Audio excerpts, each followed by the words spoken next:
आप लोग को मैडम लोग 3 दिन से अलग अलग महिलाओं के बारे में बता रही है ना? yes, और क्या बता रही है कि वो सिर्फ मेडल पाए, यही बता रही है कि कुछ और भी बता रही है?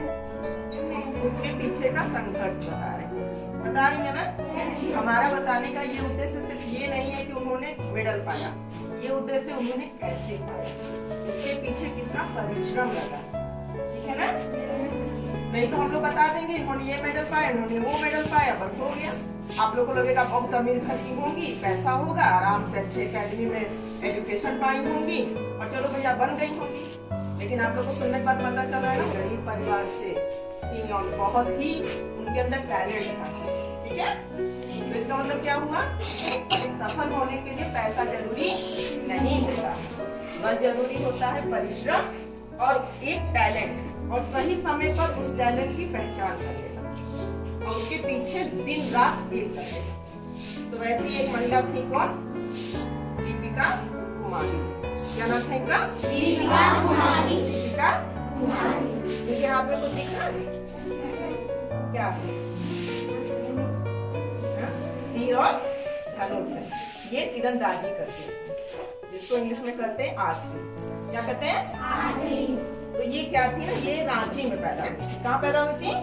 किसकी राजधानी है रांची? झारखंड।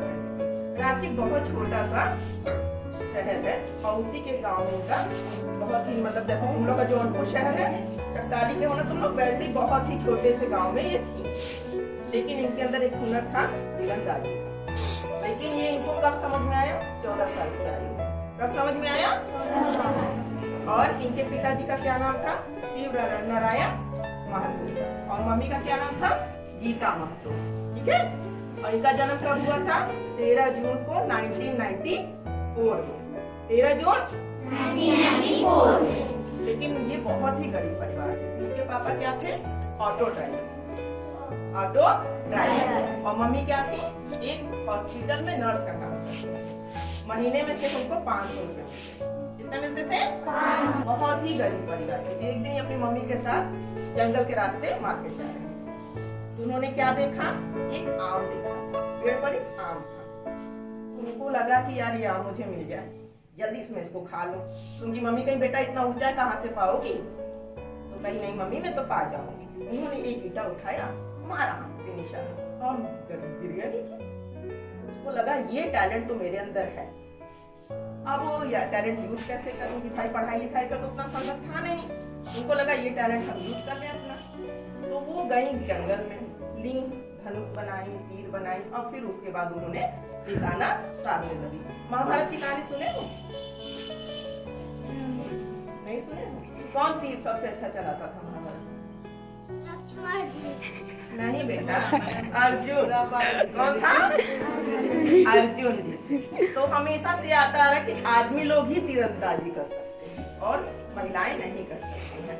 उस समय इनके लिए बहुत कठिन था और सोसाइटी को भी अपनाना बहुत कठिन हो गया कि एक औरत कैसे तीरंदाजी कर रही है। और रांची बहुत ही छोटा सा शहर है, वहाँ ये चीजें एक्सेप्ट करना बहुत मुश्किल हो जाता है। बगल के गाँव में तीरंदाजी का एक वो चल रहा था, कॉम्पिटिशन। तो उसने कहा मुझे तो इसमें पार्ट लेना है। अपने पापा से कही, पापा 10 रुपए लगेंगे, मुझे पार्टिसिपेट करवा दो उसमें। भाई के पापा थे ऑटो ड्राइवर, उतने पैसे तो थे नहीं, उन्होंने मना कर दिया। फिर बड़ी हताश हुई, उसके बाद वो अपने नानी के घर चली गई। कहाँ चली गई? नानी के घर। वहाँ उनकी एक कजन रहती थी, चचेरी बहन, उनका नाम था दिव्या। क्या नाम था? दिव्या। तो वो भी तीरंदाजी में 1-2 जगह पार्टिसिपेट कर ली थी। उनके अंदर भी टैलेंट था, लेकिन उतना अच्छा नहीं था जितना दीपिका के अंदर था। उस चीज को उन्होंने समझा। तो वहीं उनके घर के बगल में ही एक अर्जुना एकेडमी था, उसी नाम से, अर्जुन जी के नाम से एकेडमी चलती है। वहाँ तीरंदाजी सिखाई जाती है। भाई कोई चीज आपको आती है, लेकिन अगर कोई सिखा दे तो और अच्छी आ सकती है ना? तो उसके बाद वो गए, अपना ले गए उसको एकेडमी में। वहाँ था कि मुफ्त में खाना मिलता, मुफ्त में रहने को मिलता। तो उनको लगा कि चलो मेरे घर से कुछ तो कम होगा, मेरे मम्मी पापा का बोझ, मेरे भाई बहनों को देखेंगे, एक आदमी का खाना कम होगा। लेकिन एकेडमी ने उनको सेलेक्ट नहीं किया क्योंकि बहुत पतली दुबली थी, 14 साल की थी, बहुत पतली दुबली थी। तो उन्होंने कहा सर मुझे 3 महीने का टाइम दीजिए, मैं आपके हर चीज को पूरा करूंगी और अच्छा से तीरंदाजी करके आपको कुछ महीनों में दिखाऊंगी। फिर उनको मिल गया एडमिशन, वहाँ वो ट्रेनिंग ली। उसके बाद उनको मिले उनके सबसे अच्छी कोच। क्या नाम था उनका? धर्मेंद्र तिवारी। क्या नाम था? धर्मेंद्र तिवारी। उन्होंने उनको सिखाया बहुत ही अच्छा तीरंदाजी। उसके बाद वो 2010 में कॉमनवेल्थ, दिल्ली में होता है कॉमनवेल्थ गेम, उसमें पार्टिसिपेट की और क्या लाई? Gold medal. एक नहीं दो। कितना गोल्ड मेडल? 2। उसके बाद अभी वर्ल्ड आर्चरी गेम हुआ है, वर्ल्ड कप, वो जीत के आई है, उसमें भी वो गोल्ड मेडल पाई। ठीक है, समझ में आया? तो कितना संघर्ष किया इन्होंने, किया कि नहीं किया? 14 साल की आयु से कितना आगे बढ़ गई। आज इनको झारखंड सरकार ने अभी उनको एक मुफ्त में सरकारी घर दिया है। उसके बाद उनको नौकरी भी उनकी हर जगह, मतलब कहीं भी हो जाएंगे उनको आराम से नौकरी मिल जाएगी। करोड़ों की मालकिन है, अपने मम्मी पापा को खूब अच्छे से रख रहे और बहुत ही सफल जीवन व्यतीत कर रहे हैं। इनकी कहानी से क्या सीखा आप लोगों ने? सफल होने के लिए क्या जरूरी है? पैसा, अच्छे से एकदम खाना पीना सब कुछ। क्या जरूरी है? मेहनत करना जरूरी है और अपने गुण को सही समय पर पहचान करके उसके पीछे बहुत ही मेहनत की जरूरत है। ये नहीं कि किसी गलत डायरेक्शन में मेहनत करने लगो। अगर उनका तीरंदाजी में उनका निशाना अच्छा लगता था और वो फुटबॉल खेलने लगती तो सफल हो पाती? नहीं हो पाती ना। कोई है, कोई पढ़ने बहुत तेज है और वो खेल में निकल गया तो सफल हो पाएगा?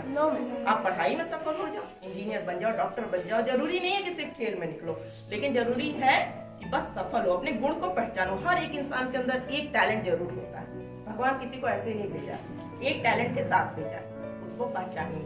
ठीक है? कौन थी? तेज से बोलो। दीपिका कुमारी। Thank you.